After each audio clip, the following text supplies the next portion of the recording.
श्री स्वामी समर्थ. चला तर मंडळी, आजच्या व्हिडिओला सुरुवात करूया स्वामींच्या आशीर्वादाने. आजचा दिवस तुम्हाला सुख समृद्धी आनंदाने जावो ही स्वामीचरणी प्रार्थना. मंडळी, किती दिवसांनी मी व्हिडिओ टाकत आहे. माझी तब्येत बरी नसल्यामुळे मी किती दिवसांनी व्हिडिओ टाकत आहे. माझ्या व्हिडिओला लाईक करा, सबस्क्राईब करा, कमेंट करा. श्री स्वामी समर्थ. किती जुने कर्ज असेल तरी ह्या स्वामींच्या एक उपायाने तुमचे कर्ज फिटेल. स्वामी समर्थांचा हा एक उपाय कितीही जुनं कर्ज असेल तरी फिटेल. मंडळींनो, श्री स्वामी समर्थ.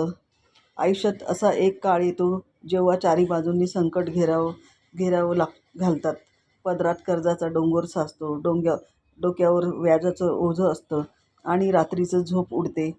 आपण रात्रंदिवस कष्ट करतो, पण पैसा हातातून वाळूसारखा निसटून जातो. अनेकदा आपण देवाला प्रश्न विचारतो, स्वामी, मी तुमची इतकी सेवा करतो, मग माझ्याच वाटेला हे दुःख का? मंडळींनो, स्वामी नेहमी म्हणतात, भिवू नकोस, मी तुझ्या पाठीशी आहे.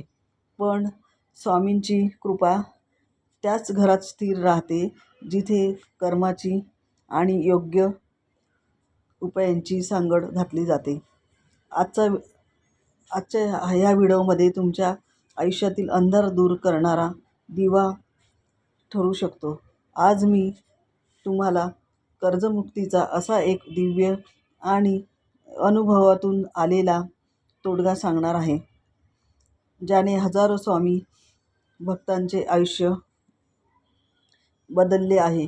हा व्हिडिओ शेवटपर्यंत पहा, कारण यात मी केवळ उपायच नाही तर तुमच्या तिजोरीचे आणि वास्तूचे असे काही गुप्त नियम सांगणार आहे जे तुम्हाला श्रीमंतीच्या मार्गावर घेऊन जातील.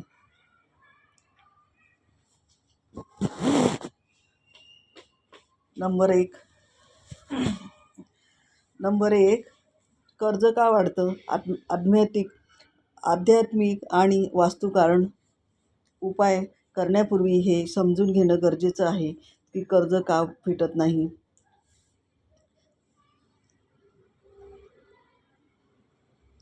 वास्तुदोष. तुमच्या घराच्या नैऋत्य कोपऱ्यात जर खड्डा असेल किंवा तिथे पाण्याचं स्थान असेल तर कितीही कमावलं तरी कर्ज फिटत नाही. ग्रहांची स्थिती. जेव्हा पत्रिकेत मंगळ किंवा राहू बिघडलेला असतो तेव्हा विनाकारण खर्च वाढतात. आज अस्वच्छता. ज्या घरात संध्याकाळी रडण्याचा आवाज येतो किंवा जिथे उष्टी भांडी पडलेली असतात तिथे लक्ष्मी कधीच थांबत नाही. स्वामींच्या मठात आपण पाहतो तिथे शिस्त आहे, पावित्र्य असतं. तुमच्या घरातही तेच वातावरण निर्माण करणं हा कर्जमुक्तीचा पहिला टप्पा आहे.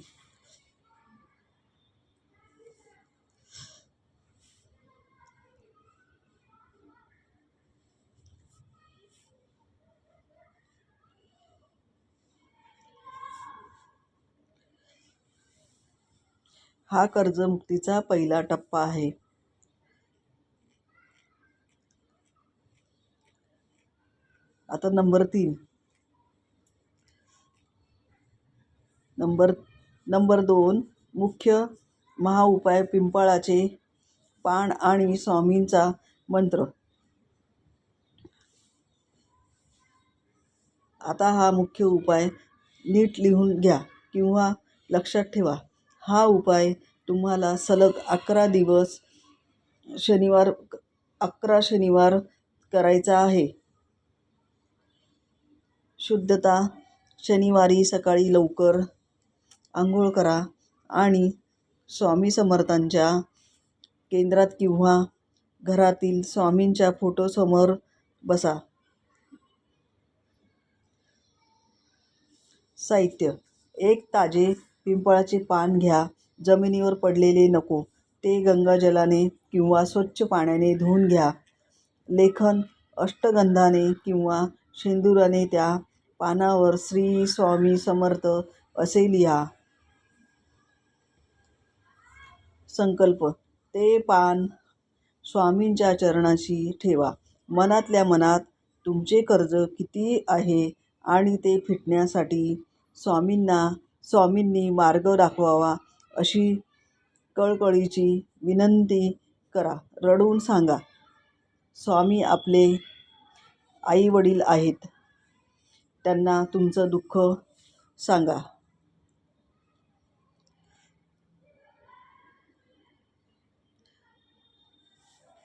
विसर्जन. पुढच्या शनिवारी हे जुने पान वाहत्या पाण्यात विसर्जित करा किंवा पिंपळाच्या झाडाच्या मुळाशी ठेवा आणि नवीन पान तिथे ठेवा.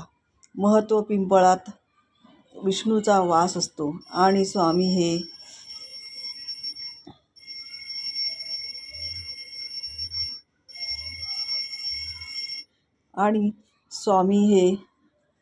साक्षात विष्णू स्वरूप आहेत. हा उपाय तुमच्या नशिबाची बंद दारं उघडतो. नंबर 3. कृणमोचक मंगल स्तोत्र आणि नामस्मरण. नुसता उपाय करून चालणार नाही, तर वाणीतही ताकद हवी.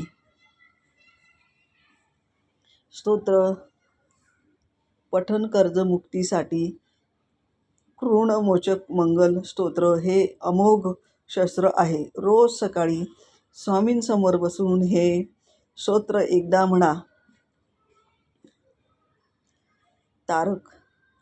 तारक मंत्र. दिवसातून किमान 3 वेळा स्वामी समर्थ तारक मंत्र ऐका किंवा म्हणा. हा मंत्र तुमच्या आत्मबळाला वाढवतो, ज्यामुळे तुम्हाला संकटाशी लढण्याची ताकद मिळते.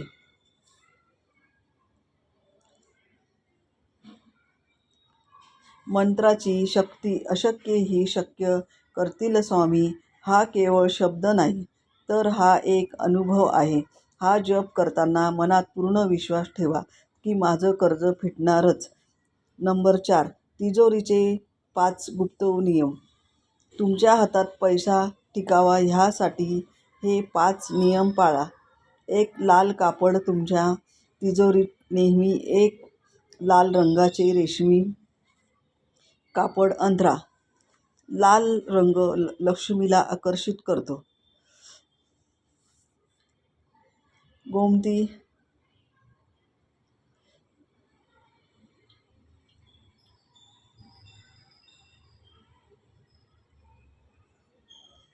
गोमती चक्र आणि एक पिवळी कवडी ठेवा. हे स्वामींचे अत्यंत प्रिय पदार्थ आहेत. नंबर 3.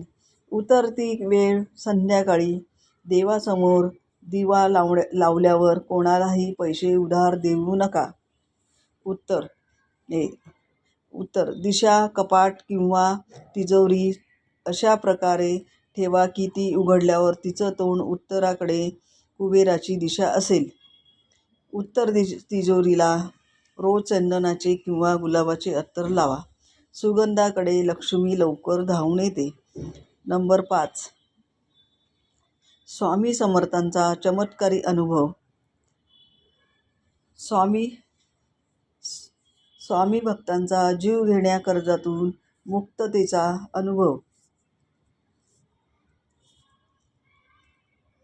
मंडळी, स्वामींच्या कृपेचा असाच हा एक थक्क करणारा अनुभव पुण्यातील एका स्वामी भक्ताचा आहे. त्याचं नाव आपण समजूया. गजानन दादा. गजानन दादांचा छोटासा व्यवसाय होता, पण लॉकडाऊन आणि काही चुकीच्या निर्णयामुळे त्यांच्यावर तब्बल 15 लाखाचं कर्ज झालं. बँकेचे हप्ते थकले होते, वसुलीवाले दारावर येत होते आणि समाजातली प्रतिष्ठा धुळीला मिळाली होती. गणेश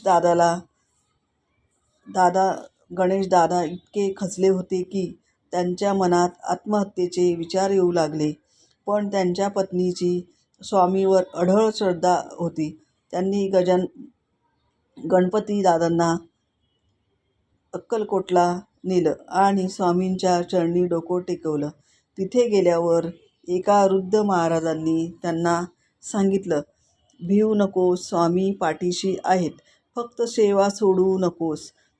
मग दादांनी घरी येऊन रोज श्री स्वामी समर्थ जप आणि कृणमोचक मंगलसूत्र वाचायला सुरुवात केली. सोबतच मगाशी सांगितलेल्या पिंपळाच्या पानांचा तोडगा त्यांनी सलग 11 शनिवार केला. आता चमत्कार पहा. 3ऱ्या शनिवारी गणेशदादांना अशा एका व्यक्तीचा फोन आला, ज्याला त्यांनी 10 वर्षापूर्वी काही पैसे उसने दिले होते आणि ते पैसे मिळण्याची आशा त्यांनी सोडून दिली होती. त्या व्यक्तीने स्वतःहून येऊन 5 लाख रुपये परत केले. उरलेल्या 10 लाखांसाठी त्यांना एका मोठ्या प्रकल्पाचे कॉन्ट्रॅक्ट मिळाले, जे काम मिळणं अशक्य होतं. काही महिन्यातच गणेशदादांचं 15 लाखाचं कर्ज फिटलं आणि आज त्यांचा व्यवसाय दुप्पट वेगाने चालतोय. ते आजही रडत सांगतात, मी काहीच केलं नाही, जे केलं ते माझ्या स्वामींनीच केलं. स्वामी म्हणतात, मी जोवर आहे तोवर तू एकटा नाहीस, फक्त तुमची श्रद्धा डळमळीत होऊ देऊ नका.